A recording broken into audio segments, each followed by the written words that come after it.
Hi everyone, welcome to JR tutorials. I am your friend Rahul Jaiswal. तो दोस्तों कैसे हो आप सभी लोग? उम्मीद करता हूँ आप सभी लोग अच्छे होंगे और आपकी स्टडीज भी बेहतरीन तरीके से चल रही होगी। तो दोस्तों वंस अगेन एक और बेहतरीन चैप्टर जो हमारा चल रहा था 8th स्टैंडर्ड के साइंस सब्जेक्ट का चैप्टर नंबर 6 जिसका नाम है कंपोजिशन ऑफ मैटर।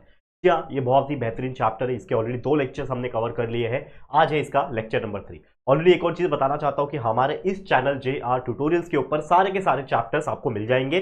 तो ये जो चीज आपको मिल रहा है, आप लोग सोच रहे होंगे कि सर चैप्टर नंबर 6 चल रहा है आपका, तो वैसे मैं बताना चाहूंगा कि हमारे चैनल पे पूरा सिलेबस प्रेजेंट है। हमने पहले से सब कुछ पढ़ा रखा है। ये जो हम पढ़ा रहे हैं ये दोबारा पढ़ा रहे हैं, यानी डिजिटल बोर्ड के ऊपर दोबारा से पूरा सिलेबस को रिपीट करा रहे हैं। इसीलिए ये चैप्टर नंबर 6 तक हम पहुंचे हैं फिलहाल में।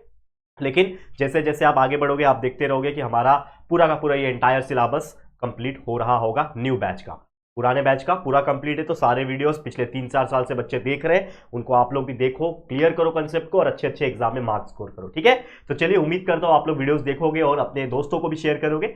ये वीडियो में हम क्या देखने वाले हैं, लेक्चर नंबर 3 की अगर हम बात करें देखो, हमने पिछले लेक्चर में देखा था मैटर क्या होता है। मैटर के अंदर बहुत सारी चीजें देखी थी कि सॉलिड, लिक्विड एंड गैसेस होते हैं, उसमें क्या क्या विशेषताएं होती है। फिर हमने देखा था किस प्रकार से जो हमारे टाइप्स ऑफ मैटर होते हैं, जिसमें हमने एलिमेंट्स देखे, जिसमें हमने कंपाउंड्स देखा, मिक्सचर देखा, वो सभी चीज हमने डिस्कस कर लिया था लेक्चर नंबर 2 तक। आज के इस लेक्चर में लेक्चर नंबर 3 की जब मैं बात करता हूं तो हम क्या बात करने वाले, हम बात करने वाले मॉलिक्यूलर मास की, मॉलिक्यूलर फॉर्मूला की। मॉलिक्यूलर फॉर्मूला होता क्या है, वैलेंसी क्या होता है, और उसके बेस पे बहुत सारी चीजें हैं, डिस्कस करेंगे एक एक करके। तो सबसे पहले स्टार्ट करते हैं आज का पहला टॉपिक, जिसका नाम क्या है दोस्तों, सॉल्यूशन।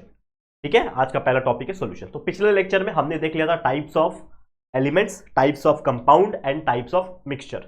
लेकिन एक सबसे इंपॉर्टेंट चीज जो कि पिछले टॉपिक से ही कनेक्ट करता है, जो कि है solution. What do you mean by solution? देखो, हम लोग कब भी बात करते हैं कोई चीज, जैसे मान लो कि मेरे घर पे मैं एक ग्लास पानी ले लेता हूं, उसमें 1 चम्मच शक्कर डाल देता हूं और मिक्स कर देता हूं, तो वो क्या बन गया, एक मिक्सचर बन गया। हमने देखा था ये वाला एग्जांपल पिछले लेक्चर में।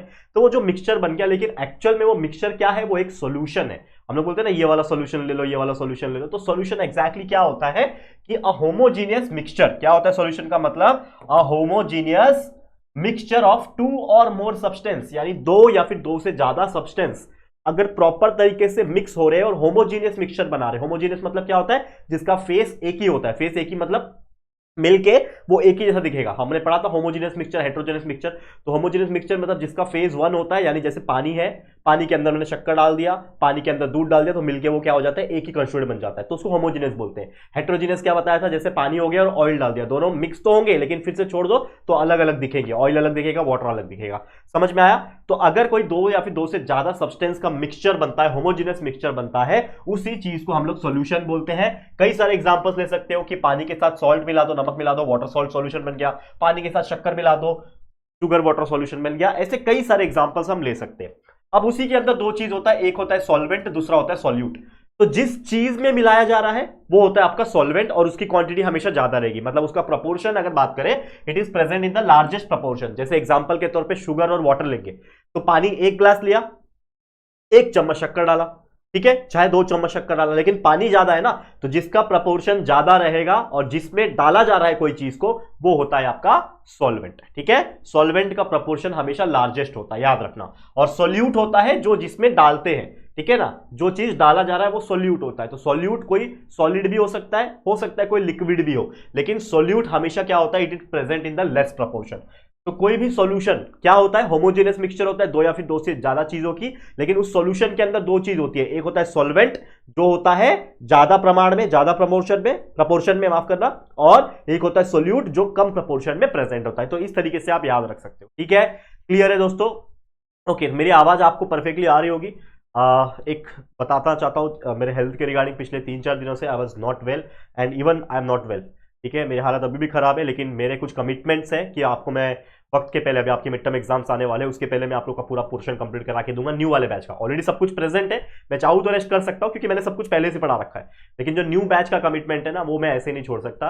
एंड दैट्स व्हाई मेरे गले से आवाज ठीक से नहीं निकल रही। I am coughing, I am like, मेरे नाक से रनी नोज हो गया है, पूरा बाहर आ रहा है लिक्विड, रुमाल मैंने रखा हुआ है यहाँ पे, लेकिन फिर भी I am here to make videos for you guys so that आप लोग का सिलेबस जल्दी जल्दी कंप्लीट हो जाए इस नए वाले बैच का बेहतरीन क्वालिटी के साथ, ताकि और अच्छे से आप पढ़ाई कर सको। ठीक है, तो प्लीज दोस्तों अच्छी तरीके से वीडियो को देखना। ठीक है, अब एक और चीज है कि the process of forming a solution, जो भी सॉल्यूशन बन रहा है, मान लो एक पानी के अंदर मैंने एक चम्मच शक्कर डाला, मिक्स किया, तो वो सॉल्यूशन बना, लेकिन वो जो प्रोसेस हमने किया to form a solution by mixing the solute in the solvent, मैंने सॉल्यूट को लिया और सॉल्वेंट में डाला, ठीक है, सॉल्यूट को लिया सॉल्वेंट में डाला, मिक्स किया, तो जो प्रोसेस हुआ उस प्रोसेस को बोलते हैं दोस्तों डिसोल्यूशन।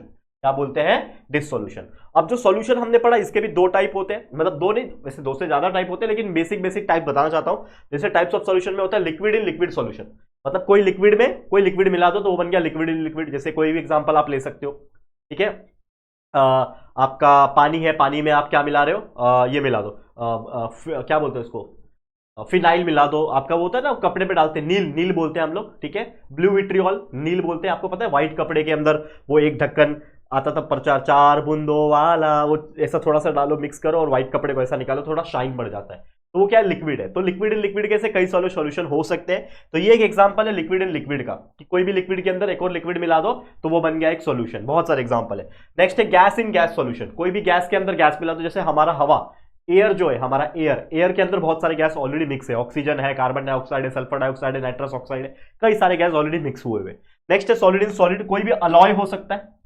एग्जांपल मैं मुंह से बोल रहा हूं, आप लोग लिख सकते हो जहां पे आप नोट्स बना रहे हो। मैं हमेशा बोलता हूं बच्चे, जब मैं पढ़ाता हूं जो मैं लिखता हूं वो तो लिखो ही, लेकिन साथ साथ में जो मैं बोलता हूं वो भी लिखा करो, आपका नोट्स तैयार हो जाएगा। फिर टेंशन की बात नहीं, वही नोट्स पढ़ के जाओगे, एग्जाम में लिखोगे तो भी अच्छा मार्क्स मिल सकता है। तो सॉलिड इन सॉलिड का एग्जांपल बताओ, कोई सॉलिड में सॉलिड मिला दो, बहुत सारे एग्जांपल है। एलॉयज जितने भी होते हैं, जैसे मैंने आपको बताया था ब्रास, तो आपको क्या करना है, जिंक लेना है और कॉपर लेना है, कॉपर और जिंक को जब मिला दोगे तो क्या बन जाएगा? ब्रास बन जाएगा, और ब्रास एक अलॉय है।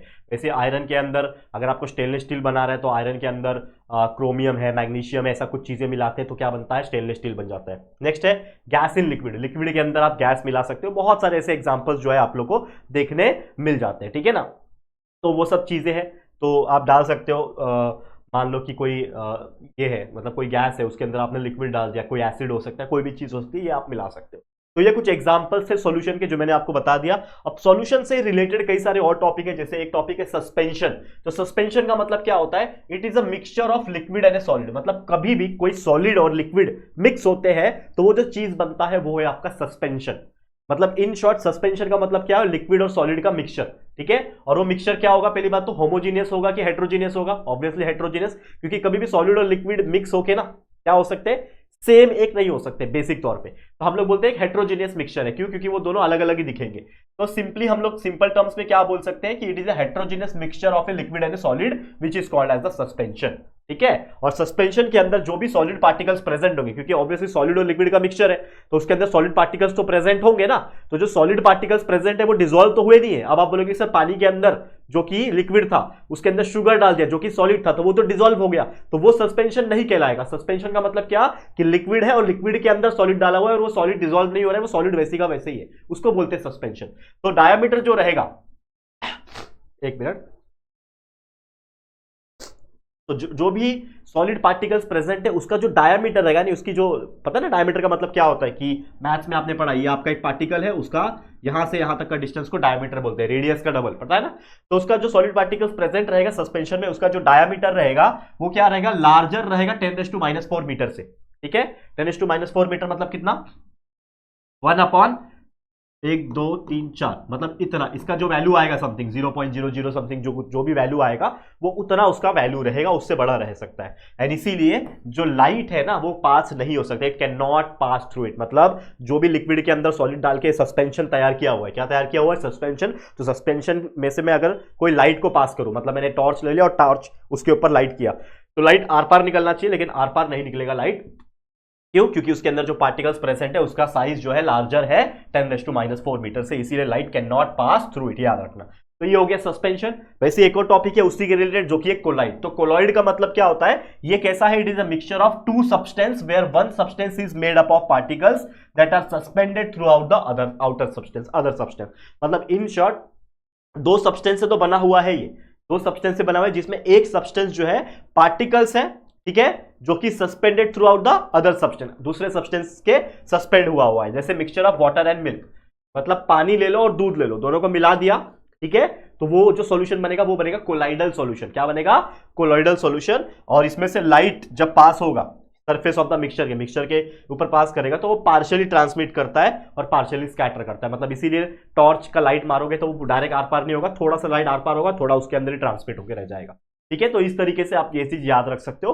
तो हमने अब तक क्या पढ़ लिया, हमने अब तक सॉल्यूशन पढ़ लिया, टाइप्स ऑफ सॉल्यूशन पढ़ लिया, सस्पेंशन पढ़ लिया, कोलाइड सॉल्यूशन, कोलाइड, ये सब चीजें पढ़ लिया। अब असली खेल शुरू होता है जो कि हमें पढ़ना है एक बहुत इंपॉर्टेंट टॉपिक जिसका नाम है मॉलिक्यूलर फॉर्मूला एंड वैलेंसी। तो मॉलिक्यूलर फॉर्मूला और वैलेंसी का पहले मैं डेफिनेशन बताऊंगा, फिर एग्जैक्टली निकालते कैसे है इसको वो मैं बताऊंगा। ठीक है, तो मॉलिक्यूलर फॉर्मूला की जब हम बात करते हैं तो डेफिनेशन क्या बोलता है, it indicates, molecular formula indicates the number of atom of each of the constituent element. मतलब कोई भी चीज का मॉलिक्यूल जब बनता है, मॉलिक्यूल का मतलब मैंने बताया था कि कोई दो एटम मिलते हैं, दो या फिर दो से ज्यादा एटम, तो वो मॉलिक्यूल बनता है। जैसे एग्जांपल के तौर पे हम लिख सकते हैं, यहां पे मैं बताता हूं, फॉर एग्जांपल के तौर पे बोल सकता हूं H2O, ये क्या है, वाटर।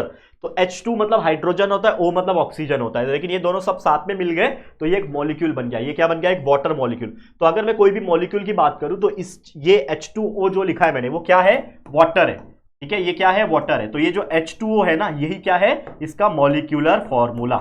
ये क्या है, H2O is nothing but molecular formula. जैसे हम लोग कोई चीज का सिंबल लिखते हैं, हाइड्रोजन के लिए H, वो एटम का सिंबल है, ठीक है, लेकिन मॉलिक्यूल का एक फॉर्मूला कैसे लिखेंगे, वाटर दैट इज H2O। जैसे एक और एग्जांपल लेते हैं, कॉमन सॉल्ट। ठीक है, कॉमन सॉल्ट को बोला जाता है नमक, और नमक का जो मॉलिक्यूलर फॉर्मूला होता है वो होता है NaCl, सोडियम क्लोराइड। ठीक है, लेकिन ये लिखा कैसे जाता है उसके लिए भी एक रूल है जो कि मैं थोड़ी देर में बताऊंगा, लेकिन उसके पहले डेफिनेशन समझ लो और वैलेंसी का भी डेफिनेशन समझ लो, क्योंकि ये बहुत इंपॉर्टेंट रोल प्ले करता है।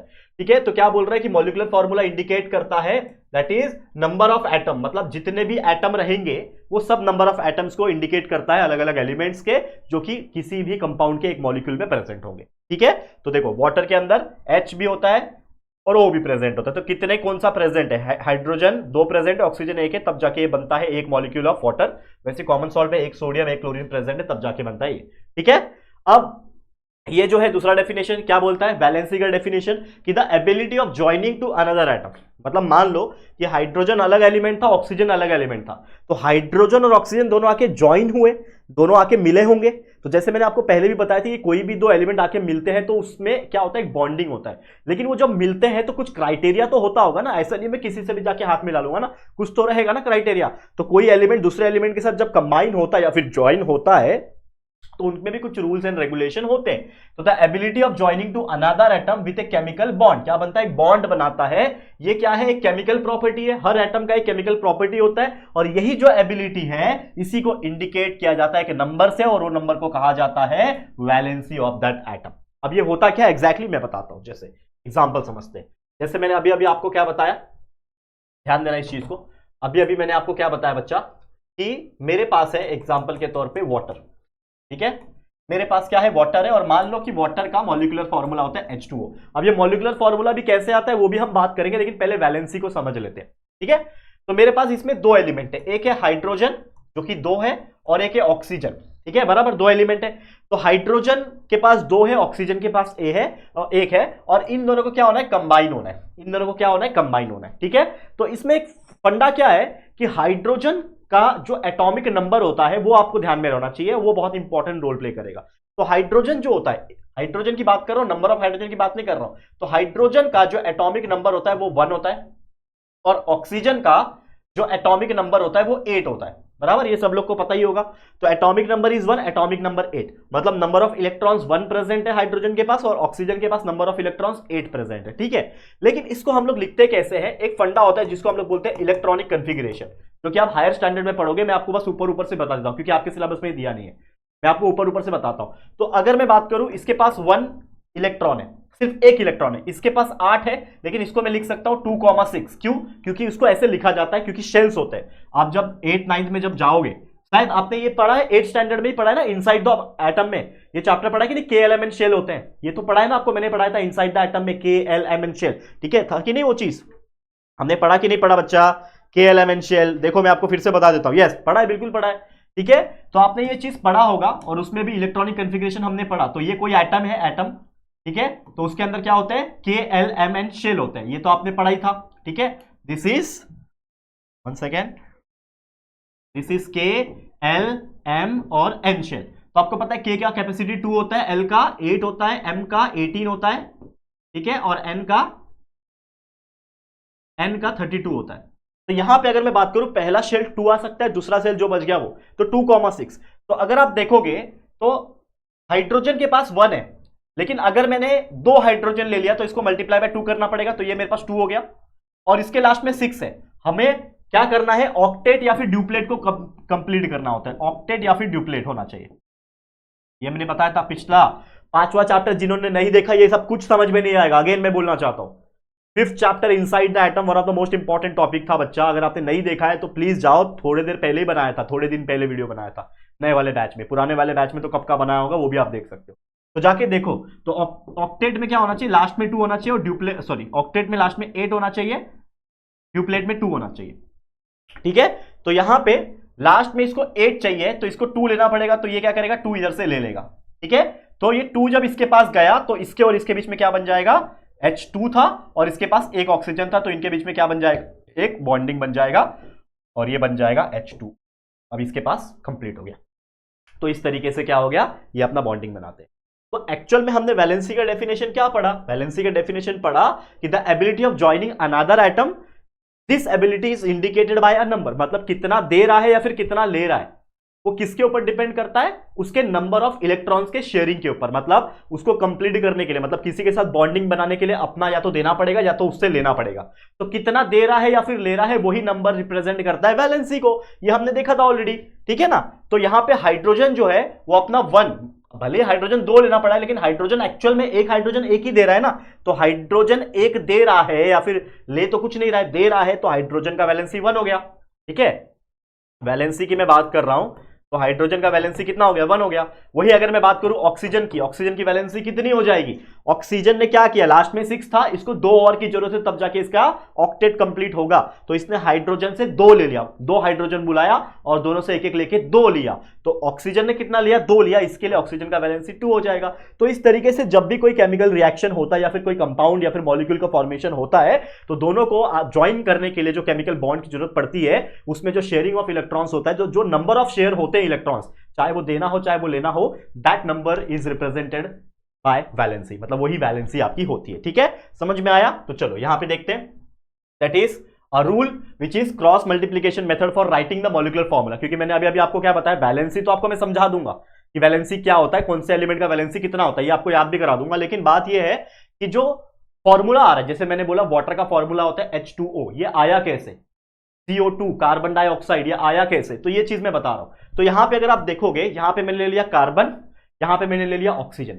अब उसके बाद क्या करना है, आपको लिखना है उसकी वैलेंसी। तो कार्बन की वैलेंसी होती है 4। अब 4 की होती है, ये भी देख लो। कार्बन का एटॉमिक नंबर होता है 6। इलेक्ट्रॉनिक कन्फिग्रेशन कैसे लिखोगे, 2,4 लिखोगे, लास्ट में 4 है, तो या तो 4 उसको देना पड़ेगा किसी के साथ बॉन्डिंग बनाने के लिए, या तो किसी से 4 लेना पड़ेगा, तब जाके ये 8 बनेगा। तो ये 4 ले या चाहे दे, 4 लेगा या फिर देगा, उसकी मर्जी, दोनों बात एक ही है। तो वैलेंसी कितना हो जाएगा, इसके लिए 4 हो जाएगा। तो आपको यहां पे उसकी वैलेंसी लिखनी है। तो कार्बन की वैलेंसी 4 और ऑक्सीजन का वैलेंसी अभी अभी मैंने देखा। ठीक है, अब क्या करना है, आपको क्रॉस मल्टीप्लीकेशन करना है, इसको इससे मल्टीप्लाई करना है, इसको इससे मल्टीप्लाई करना है। तो होगा क्या, जब मल्टीप्लाई करोगे तो C multiply by 2 is 2C। ठीक है, या फिर ऐसा लिखो C2, ऐसा लिखो, और O मल्टीप्लाई बाय 4 यानी O4। अब देखोगे दोनों में 2 कॉमन है, तो 2 से डिवाइड कर लूंगा, यहां पे मैं डिवाइड बाय 2 ऐसा लिख लो। ऐसा कोई टर्म नहीं होता, लेकिन फिर भी लिख रहे हैं, डिवाइड बाय 2 करूंगा, तो 2 से डिवाइड हो गया, 2 डिवाइड बाय 2 1, मतलब C1 हो गया। और ऑक्सीजन के पास 4 था, 4 डिवाइड बाय 2 इज 2, तो ऑक्सीजन हो गया 2। तो ये क्या बन गया, कार्बन डाइऑक्साइड का फॉर्मूला बन गया, कार्बन डाइऑक्साइड का फॉर्मूला। वैसे और भी एलिमेंट्स का बना सकते हो।